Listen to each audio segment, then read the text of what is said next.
Today I'm going to switch out these lights. They're a little foggy on my B4000 V6 1997 Mazda.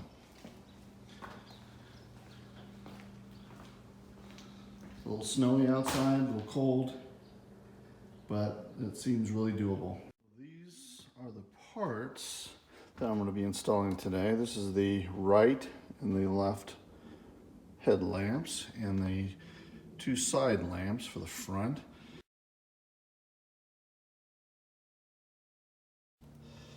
From removing these lights, there's a little pin here you have to probably pull out. This is the left side. This is the right side. So I finally got the light out. It looks like this is a guide. This was a guide. And there's a guide up here, right in here. So there are 3 pins, nothing at the bottom. This just unplugged from the main light. I undid the side lights too. And I started removing the grill, but there are these little pins down here. You know, these little upholstery, no, not upholstery, but trim pins that attach this thing, and this is the bumper. So you can see my finger is really tight in here. So eventually I'm going to paint this grill, but it's not imperative right now. But it looks like I'm going to paint it before I install my lights, which means I have to sand it down and get rid of like this, all this pitting and stuff. And it's pretty good. It's in pretty good shape, but physically it's in good shape, but in the color it's just not doing so well. So I'm gonna take the other light out, and I'll probably sand this down, do a quick paint job on it, and reinstall everything to kind of take care of this whole front end instead of just taking care of these 2 lights. It'll take me a little bit more time, but I think it would be a good time to do it since everything's This is the passenger side. I haven't really touched it yet except take the light out. And to be honest with you, all this does is just clip right into the bottom here. These 2 big feet, you know, and they screws right in. And that's it. That's how simple that is. I mean, that would take like 5 minutes. So here's a quick comparison of the old and the new. As you can see, that it's just a world of difference between the plastic. I'm going to sand down the front of this, the front grille. Taking it off was too much work, so I said, okay, I'll just mask it off. I'll sand it down. I'm using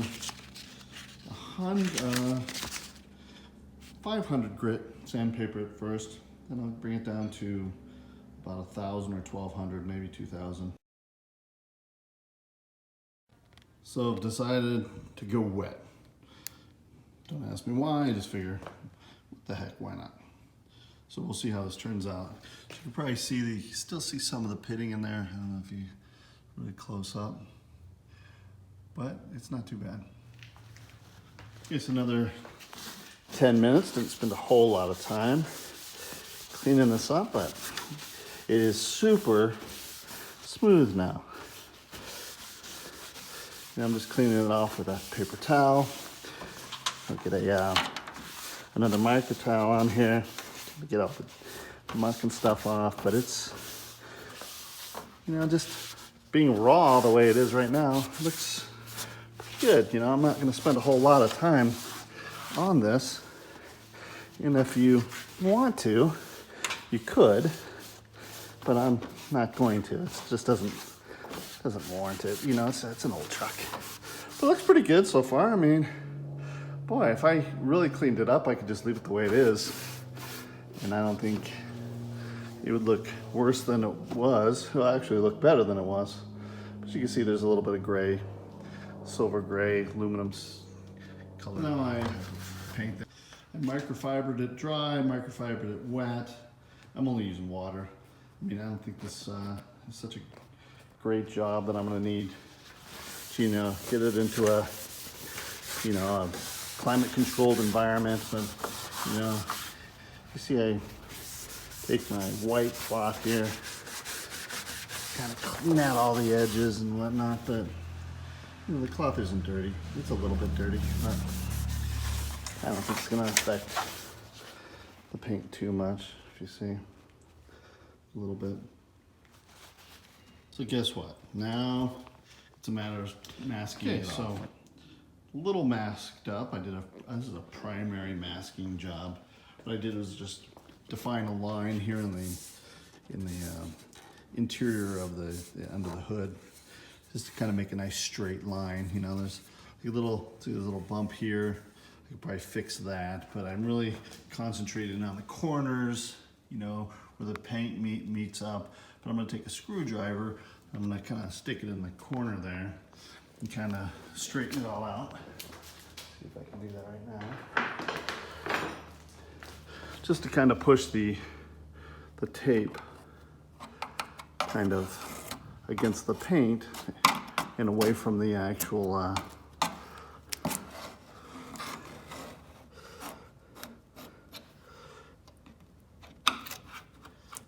away from the grill. Notice there's little imperfections that I'm not going to address. I could probably stick some super glue in there and just kind of jam it in there, but it's really not one of my concerns right now. Okay, so here it is. Walmart's finest, brilliant aluminum. We'll see how well it looks.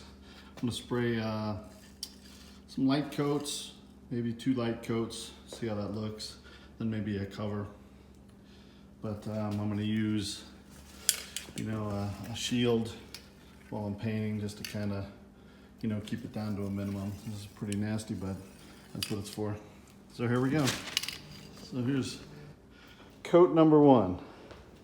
Pretty light coating. Tried to get all the little nooks and crannies. Kind of a metallic look to it. Still wet, so it's probably a little bit shinier than it's gonna end up. Okay, it's looking pretty good. We have 3 coats. So here we are. So I just got done doing the 3rd coat of clear coat on top of it. It's a semi-gloss clear coat. Pretty much just a lacquer. You know, Watkins, crystal clear, you know, whatever. So here's the final product. We've got only a few hours in and we have a new front end.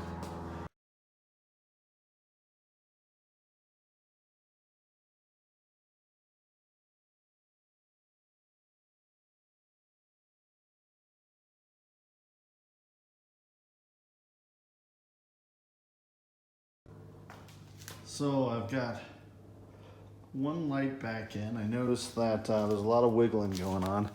You know, this is, you know, it probably needs a little adjustment, but I tried to match up the adjustments to the old one. I noticed that as I'm installing this, I'm kind of messing up our paint a little bit here, and we'll see how to adjust this thing, but it's pretty tight in there.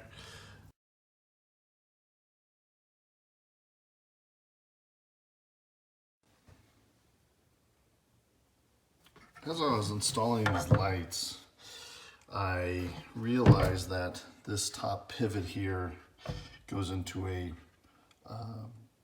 fitting for an adjustment where one of the metal pins was attached to the actual vehicle. So there's 3 pins. There's one here, and one here. You have to align them up. You have to align them up to the side of the truck, you know, inside the casing there, perfectly along these rails. So if you see these guides here, these guides go into these 2 metal brackets that are top and bottom. They kind of slide right into the truck.